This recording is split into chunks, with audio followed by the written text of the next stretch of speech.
Hello everyone. So this video it is all about regulation of glycolysis and gluconeogenesis.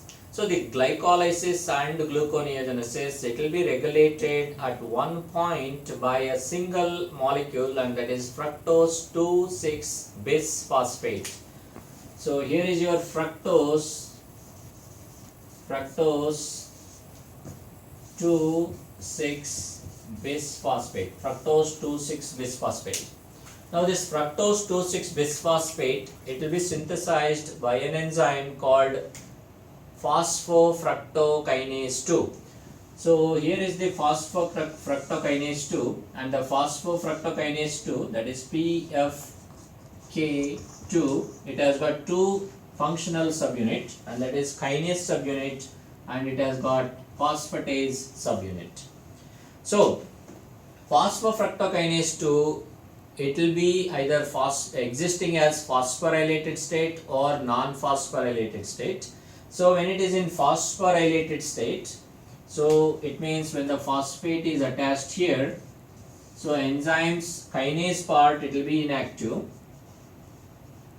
and phosphatase part will be active, and that's how this enzyme works. And whenever this enzyme is in dephosphorylated state, means when the phosphate is not present over it, so it means that will activate kinase part of it. Kinase part of PFK2 will be active, phosphatase part will be inactive. This is how it will function. Okay, so now let's move on to see whenever we are in well-fed condition. So consider a person is in well-fed condition. So in well-fed condition, say I'll write it as fed here. So fed condition, fed state. So we have insulin that is coming from beta cells of pancreas, and insulin will activate protein phosphatase enzyme activated, and this protein phosphatase is going to remove phosphate from PFK2 enzyme, and thereby it is going to maintain PFK2 in dephosphorylated state. So it means your kinase becomes active, kinase part of PFK2 active, and phosphatase becomes inactive. Okay, during this time what happens? So when the kinase part of PFK2 is active, it is going to convert fructose 6 phosphate into fructose 2,6 bisphosphate. So fructose 6 phosphate, that's a glycolytic intermediate, it will be converted into fructose 2,6 bisphosphate. It means concentration of fructose 2,6 bisphosphate will keep increasing. Now, how this is going to affect your glycolysis and how it's going to affect your gluconeogenesis. So in the glycolysis, as you all know, it is conversion of, so I'll write glycolysis here, glycolysis, and this side gluconeogenesis. So glycolysis and gluconeogenesis. In glycolysis, you are breaking down glucose. Glucose is converted to glucose 6 phosphate, and glucose 6 phosphate is converted to fructose 6 phosphate, and fructose 6 phosphate is converted to, these are reversible reaction there, and fructose 6 phosphate is converted to fructose 1,6 bisphosphate. This job is done by PFK1 enzyme. As you all know, PFK1 enzyme, it's a rate limiting and regulated enzyme in glycolysis, and especially in the hepatocyte, the major regulator of PFK1 is fructose 2,6 bisphosphate. Now in the presence of insulin, you have plenty of fructose 2,6 bisphosphate coming from PFK2, and that fructose 2,6 bisphosphate will keep your PFK1 active. So it is going to activate PFK1. So that's a positive modulator on PFK1. So insulin at high levels in fed state, fructose 2,6 bisphosphate is increased, PFK1 is activated, glycolysis will go on at a higher rate. So fructose 6 phosphate converted to fructose 1,6 bisphosphate, and is going to run all the way down to pyruvate. So that is what is glycolysis. So this is how your fructose 2,6 bisphosphate has increased a pace of glycolysis. Now let's see what is the function of fructose 2,6 bisphosphate levels on gluconeogenesis process. So the gluconeogenesis is all about synthesizing glucose. You are making glucose molecule. How do you make glucose molecule?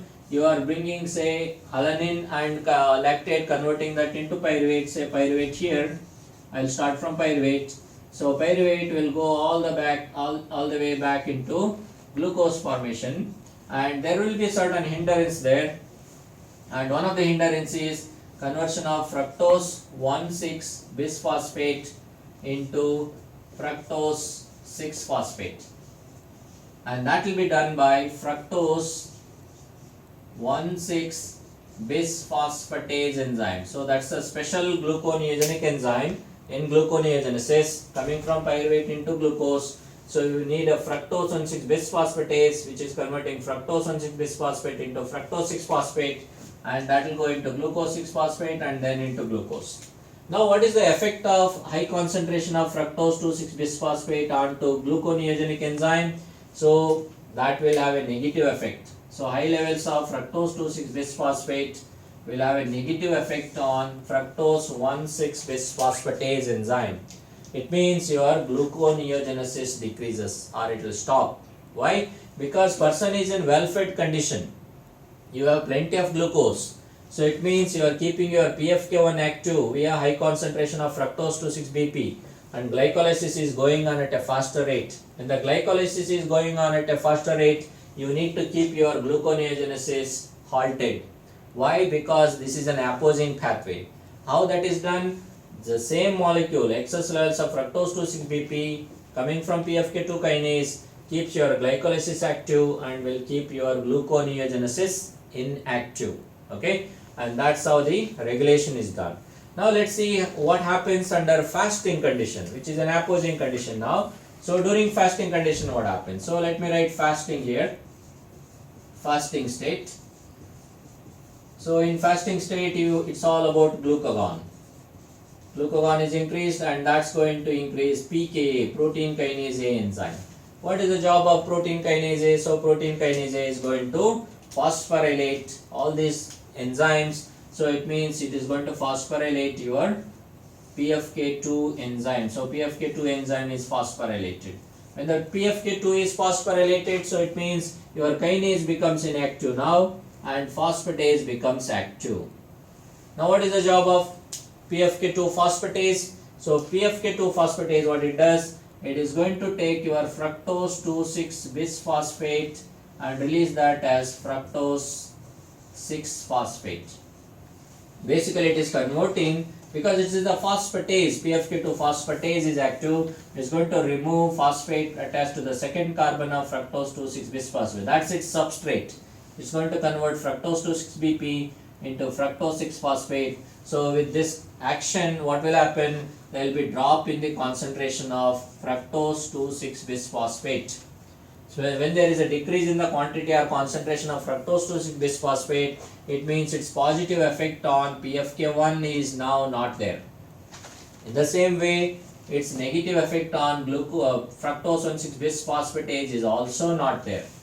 Okay, because simply you don't have sufficient fructose 2,6-bisphosphate. Because of this, what happens?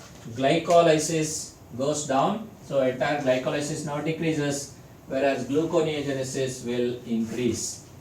Why? Because negative effect on fructose 1,6-bisphosphatase is taken out. Okay, so this is how concentration of fructose 2,6-bisphosphate will maintain, or it will regulate both glycolysis and gluconeogenesis. In the fed state, you have high levels of fructose 2,6-bisphosphate.